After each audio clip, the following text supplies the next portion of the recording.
Hi, I'm Spenta. I'm a nature fan, and today I'm sharing some facts about Shasta daisies with you. They are so beautiful and hardy.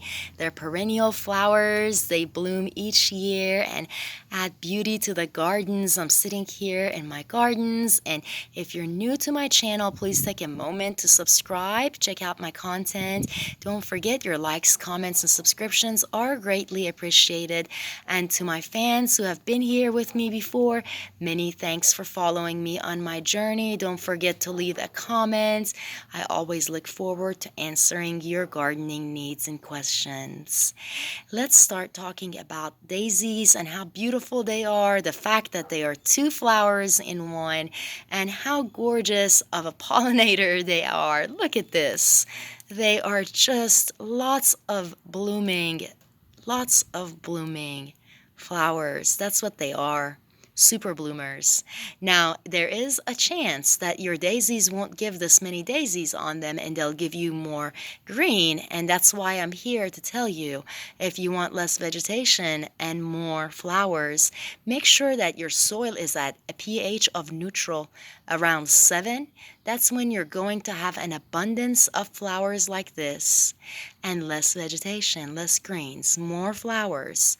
Just remember, you can't have little greens because little greens mean no flower at all. So we do want some greens on our plants. Now, back to the daisies and a few things about daisies. Daisies, they're not only hardy perennials to zone 5 through 8. I live in zone USDA zone 7. I can say that daisies bring in lots of butterflies, bees, and birds. I have no idea how many different insects I have seen on my daisies. They help me so much. I'm a gardener that I actually cultivate my own herbs and spices throughout the year, and I have perennial gardens. So daisies help me out often and a lot. These beautiful flowers stay beautiful just like this throughout the summer. They're so gorgeous. I highly recommend a well-drained soil for your daisies. The root systems are strong, they go deep, so I highly recommend that you save some daisies for yourself from your current daisies. These daisies that I have planted here came from a friend of mine. I asked if I could take a cutting from a friend's plant, and she said yes. And from one daisy came more daisies, and eventually over the past couple of years, I have beautiful daisies growing everywhere, and that's exactly what I need. Daisies to grow all over the place. They add beauty to my gardens, and they're awesome pollinators. You do want to make sure you deadhead your daisies if you want an abundance of flowers. So as soon as you see a daisy that has died on your plants, go ahead and take it. This is getting ready to be taken off. So go ahead and just clip this off, and that would be you taking a cutting out of, that would be you taking a clipping and trimming your daisy dead heads on the daisy flowers. Now on the cutting of the daisy, how did I take cuttings and how could you take cuttings?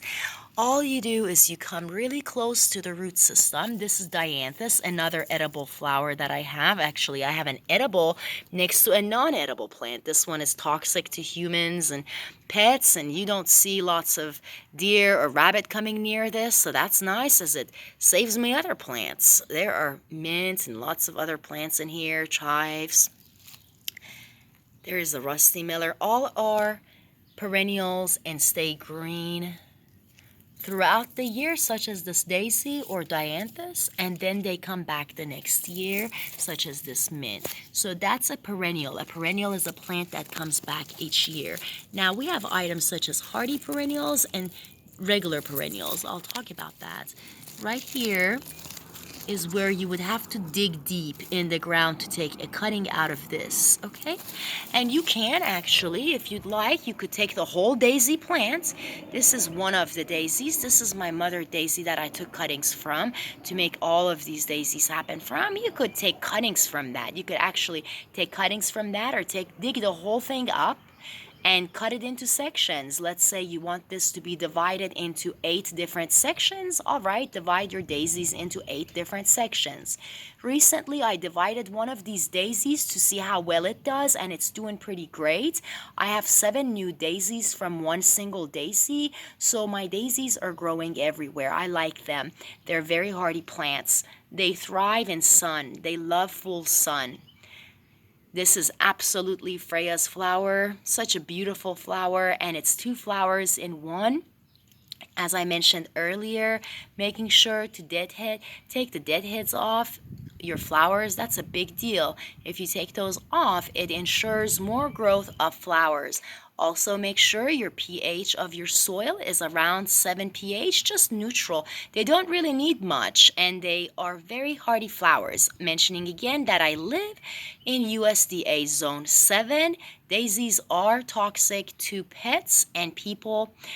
I have no allergies to daisies, as I'm sitting right next to them right now.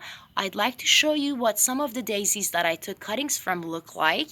And if you are, once again, having any questions about any type of flower, plants, or anything perennial, even if it's an annual, let me know and I'll do my best to answer your questions about how to grow them, how to propagate them properly.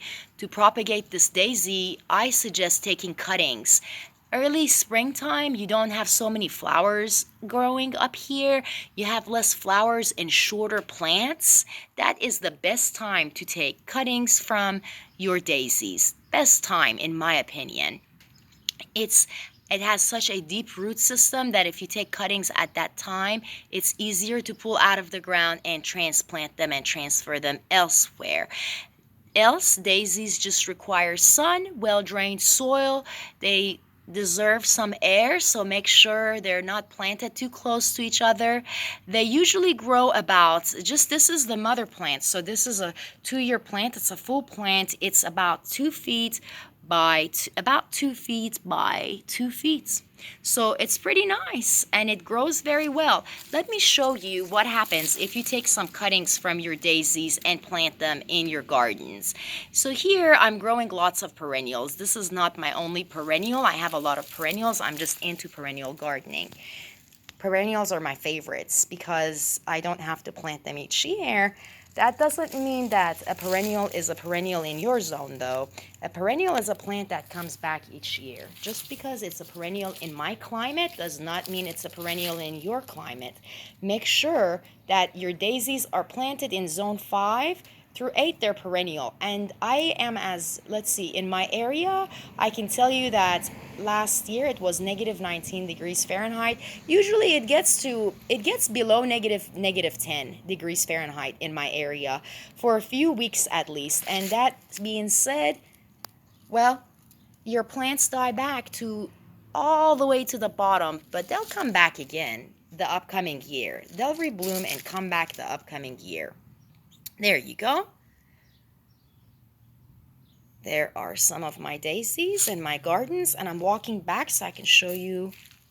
There's a hydrangea right there. See, just by my hydrangea, I add coffee grounds to the ground. Hydrangea flowers will stay the color of the flower as long as they are more acidic. See, I have an acidic plant next to a plant that likes to have a pH of 7.